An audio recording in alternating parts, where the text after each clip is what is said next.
Hello, everyone. Phil Lee returning with another episode of Civil War Chat. And today is Monday, the 21st of March, 2022. Click on the subscriber button here in the lower right to subscribe, and also the notification bell in the far upper right to be notified when new episodes are released. Now, today our topic is Judge Ketanji Jackson and the Confederate flag. According to today's New York Times, President Biden's nominee to replace Supreme Court Justice Stephen Breyer was a heroine during her freshman year at Harvard.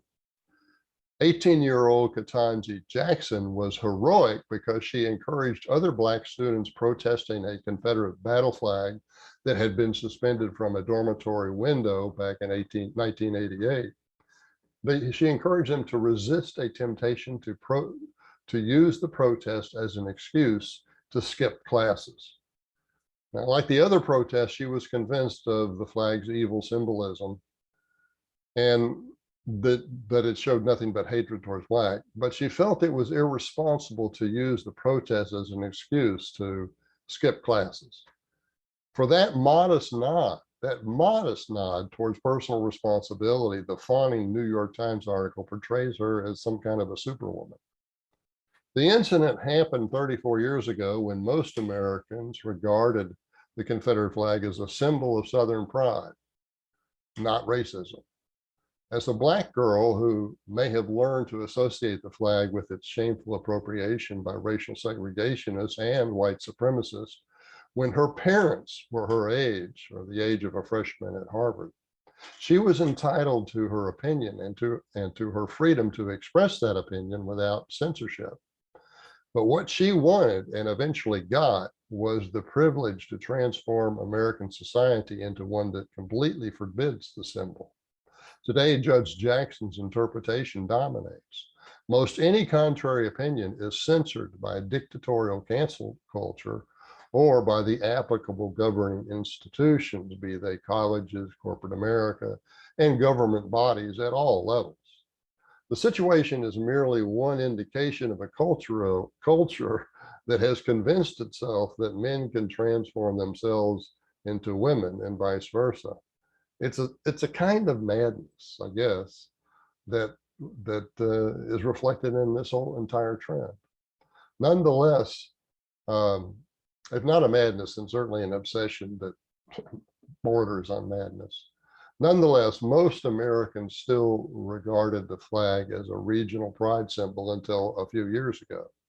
In 2017, for example, the American Battlefield Trust surveyed subscribers to their Hallowed Ground magazine and learned that 97% wanted Confederate statues to remain on national battlefield parks.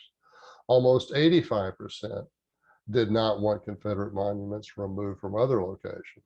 Significantly, nearly 2/3 of the respondents were descended from Union soldiers, not Confederate soldiers. In fact, only 22% of the respondents were from the former Confederate states. Any claim that post-bellum Confederate statues were erected and flags displayed during that post-bellum era, chiefly to perpetuate white supremacy, is a myth. At least 5% of the white population of the 11 Confederate states from which the government drew her soldiers were killed during the Civil War. If America were to go to war presently and suffer the same death ratio, the number of killed would total 17 million. That is more than 40 times the number of American deaths during World War II, which is the greatest war in the memory of anyone living, biggest war. Given the magnitude of such losses, nobody with common sense could believe that the prime motive to erect and display memorials to 17 million dead in a hypothetical contemporary war would be, or after a hypothetical contemporary war is ended, nobody would believe that it could be anything other than to honor the memory of those 17 million fallen soldiers. Many of them, perhaps the great majority of them, fallen in fields far away from home, where they remain, their bodies remain. For that reason, claims by the cultural elite, which would include Judge Ketanji Jackson, that Confederate symbols are primarily intended to celebrate white supremacy and just simply falsehoods. Moreover, the current race-centric narrative about Southern Reconstruction only exacerbate the problem. While there is no denying that condemnable white on black violence was sometimes used to help free the South of carpetbag rule, the Civil War threw the entire South into poverty. For purposes of argument, let it be accepted that slavery permitted the antebellum South to be the world's low-cost producer of cotton. How is it then that the South remained the world's low-cost producer for 65 years after that war ended?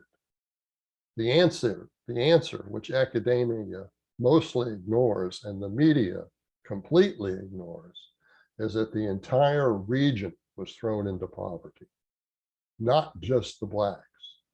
Until about 1940, for example, half of the sharecroppers were white, and their economic conditions were nearly identical to those of the black sharecroppers. Both used tools comparable to those of the 19th century Russian serfs. Not until 1950 did the South's per capita income percentile ranking return to the same below average level of 1860, 90 years earlier, on the threshold of the Civil War. According to a 1938 report on economic conditions in the South prepared for President Franklin Roosevelt, Southern sharecroppers were lucky to earn 25 cents a day, regardless of their race. Now, to learn more about what we don't get taught concerning Southern Reconstruction, post-bellum Reconstruction in the South, yet Southern Reconstruction by Philip Lee. It's at Barnes & Noble, Amazon, and all fine bookstores. I think it's $26. And you want to get an autographed copy, just email me, Phil, PHIL_Lee, LEIGH @me.com. This book is important because even more than the Civil War, the distortions concerning the history of Reconstruction are even worse, because unless the narrative is race-centric, it simply does not get taught. Okay, that's our show for today, and I want to thank you for watching. I look forward to seeing you next time.